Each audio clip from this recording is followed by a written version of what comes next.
Narinig mo na ba itong kasabihan na ito? Huwag mong isipin kung anong sasabihin sa'yo ng tao. To be honest, this is actually true. Dahil darating ang panahon na mawawala ka dito sa mundo. At kahit wala ka na, patuloy pa rin tatakbo ang buhay. Ang nakakalungkot pa dito, makakalimutan ka ng tao. Kung maalala ka man nila, ito ay dahil nakita nila ang picture mo.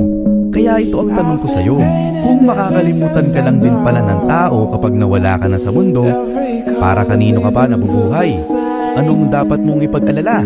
Nagsasayang ka ng oras sa pag-aalala tungkol sa sasabihin sa'yo ng tao, pero sa totoo lang, hindi ka naman talaga nila iniisip. Kaya huwag kang mag-alala kung anong sasabihin sa'yo ng iba. Huwag kang mag-alala kung anong gusto nilang ipagawa sa'yo. Sabi nga sa isang magandang kasabihan, pakinggan mo ang puso mo. Gawin mo kung ano ang ninanais ng puso mo.